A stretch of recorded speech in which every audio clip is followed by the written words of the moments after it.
We just got the most Overwatch news we've had in a very long time, and I won't lie, it's feeling like it's Christmas. Before we get into that, if you haven't seen my How to Fix Overwatch 2 video, I really very super duper highly recommend watching that first, because some of the things listed in that video are actually happening. And if you did already watch that, and you liked it, then there's a very high chance you're going to like this video, which would make 2 videos of mine that you like, and at this rate, it could be 3 or 4, but you're probably not subscribed. So do both yourself and I a favor by top rope 360 shattering that subscribe button, and with that out of the way, we could talk about what's happening. Ranked reset, galactic weapons, perks, loot boxes, wait a minute, 6v6 classic, goats, some very silly cosmetics, ranked weapon charms, ranked icons, hero bands, map voting, 6v6 ranked, new hero, massive new mode, stadium, and third person. Didn't process all that the first time? Well, worry not, because I'll say it again slowly, explain it, and give my takes on everything. But be sure to stick around until the end, because I played the new game mode, and you're definitely going to want to hear the deeper thoughts on that. Starting from the top, we got ranked resets. In the next competitive season, players will be dropped like a baby. They call this a full reset, but it's unlikely that we're going to go back to bronze. I'd say it's safe to expect that most people will be a couple ranks lower and climb as the grind goes on. This isn't the first time we've gotten one of these, but it's definitely a good time for it, especially with how big of a gameplay change perks are. But we'll talk more about that later. In previous seasons, playing competitive rewarded players points to unlock Jade weapons. This season, it's galactic weapons. Personally, I'm not going crazy for these, but I'll admit it's a step up from what I expected to be another boring solid color, so it's nice to see rewards are improving. Speaking of improving rewards, they're adding weapon charms with ranks on them. I haven't played on my main account since falling off my dinosaur, but after seeing weapon charms, it might be time for me to dust it off and hit the grind for champion again. They're also bringing back ranked icons on the player portraits. I know quick play and rank can feel the same sometimes, and that might not change, but this should at least help people tell the difference. In other news, 6v6 is getting a ranked mode. It's not overtaking the main mode, at least not yet, but they're trying it out mid-season and making moves based off of engagement. So if you're a 6v6 stan, be sure to show up when it counts. I've never cared much about the format, having a sense of progression is what's more important to me, but 6v6 getting a ranked is really what's going to get me to play. I will say, depending on how it's handled, Blizzard could have a moment of genius.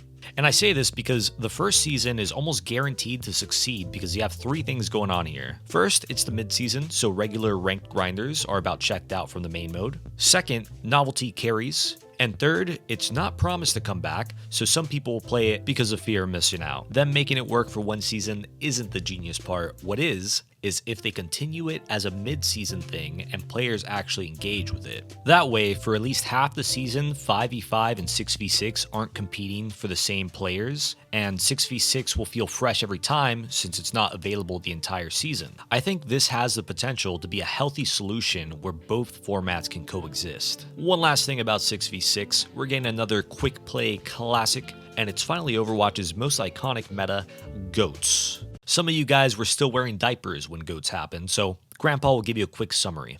The composition is made up of 3 tanks, 3 supports, 0 DPS. To many people, this was peak Overwatch. To many other people, this was the beginning of the end. But to me, it was a fun meta that overstayed its welcome, but dare I say, it would be fun to play a limited time GOATS only ranked mode one day, but maybe I'm just too ranked pilled, so I'll stop talking about ranked for at least a minute. Loot boxes are coming back to Overwatch. Yep, that one wasn't on my bingo sheet. As hard as it is to believe, this is mostly good news. They'll be earnable for free through the battle pass, as well as rewarded via completing weekly challenges, which is nice. Who doesn't like free stuff? Oh, and just a reminder, subscribing to my channel is free, by the way. On the not so free side, we got some silly skins, which I'm a big advocate for. And then there's also the Doki Watch, which is super magic girly type skin series, which I wouldn't get caught wearing any hour of the day, but I can respect that they kind of cooked with it. There's a Widowmaker mythic weapon skin coming soon, which is cool, but I think it would be cooler if we break Widowmaker's arms. The closest thing we're getting to that is a recently announced feature, hero bands. After finishing high school, graduating college, getting married, having kids, having a divorce, losing the kids, losing the house, losing my dog, dying, coming back to life, all that twice over, we almost have hero bands. It's been long overdue, but at least it's happening, and I truly believe it's one of those features that with a little time, nearly everyone will agree it makes the game better.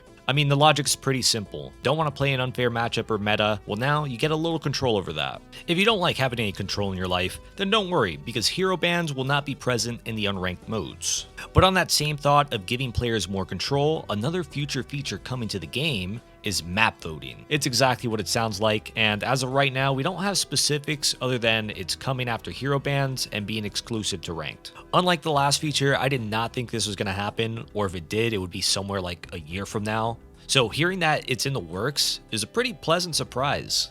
It's just a feature that's hard to not like. Unless you have bad taste and enjoy playing on Havana Circuit Royale or the appropriately named Midtown. Finally, let's talk about the massive gameplay change that I recently had the opportunity to try early, perks. Perks are abilities and passives that the player unlocks and chooses throughout the game in a similar way to unlocking ultimates. After some time and farming the enemies, you're given the option to choose between two perks. Whichever you choose will be called the minor perk. After that, you repeat the process for the next unlock, and once again, you're given an option between two perks. This one will be called the major perk, and that's because it's usually the more powerful one. This gameplay feature is being added to the main game, meaning you'll see it in just about every mode. So here's my take. I think perks are good for the game, and how good just depends on how they tune them. There's an upfront concern that they'll add too much chaos, confusion, and make the game an unbalanced mess. But I think for a lot of us, the most fun periods of Overwatch are the periods where the game felt like it wasn't figured out, there was room to be creative and just theory craft. But again, it really just depends on how they're handled. From my experience playing with them, most are good, some could be better, and the ones I really like are the ones that offer alternate playstyles. Just to give an example, when you unlock Bastion's major perk, you can either replace his minigun with his old rocket launcher, or you can double down on the minigun playstyle by selecting the self-repair. I feel like perks, when done right, incentivizes counter-stratting rather than counter-swapping, and in my opinion, that's how the game should be played. So overall, I welcome perks with open arms, and I hope you guys do too. Continuing with more Overwatch news, we have a fresh bow DPS hero coming in Season 16, but I'd bet everyone will be able to play her sooner since they usually do the hero trials way before the actual release. However, I did have the opportunity to play her early, so if you want to see more gameplay on that, be sure to open up the video I made about it in another tab. Just to give my quick impressions, I'll say she's simple yet skillful, fun, and feels like a fair DPS to play against. Some people may just interpret that as weak, but I think it means she's average at worst. Finally, we can talk about the biggest change coming to Overwatch, the new mode, Stadium. This is not to be mistaken for modes like Push, Koth, or Clash, although it does have those modes. No, Stadium is simply put a different Overwatch game. It's not PvE, but I think it scratches an itch players have had for a while. So let me explain. Like regular Overwatch, it's 2 teams, 5 versus 5. Here's where the difference starts. The game is best of 7, where you rapid fire through new, shortened, and sometimes remodeled versions of base game maps. At the start, you select a hero and you're locked onto them for the rest of the game. But what you do from here is build the hero the way you want. The way you do this is with the pregame shop, where you start with a set currency and buy items that improve your hero's stats in pretty much any category. There's also different ways to change what your abilities do. My favorite to see was when Charge made Reinhardt fly. One could say that Stadium is perks but on steroids, which it kind of is, except your choices have a bigger impact on the game sometimes than the game itself, which I know isn't a very attractive way of saying it, but this one is. It's kind of like a MOBA, except instead of spending most of the game fighting bots, you just fight players. I almost forgot to mention that Stadium by default is in third person, but there is an option to still play it in first person.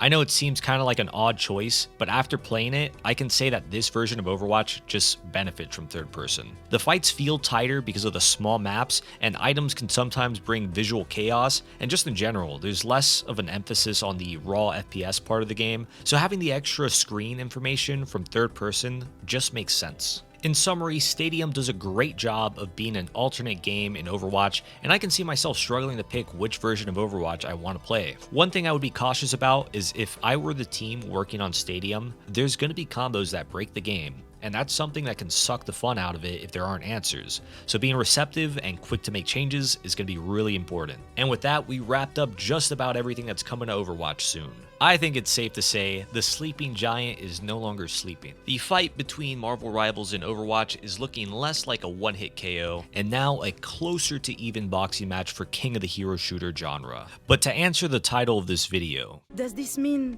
Overwatch is back?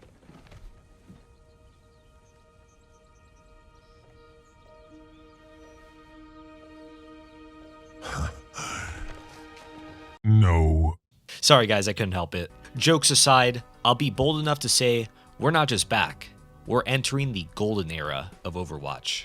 As always, thank you for watching, and good luck on the grind.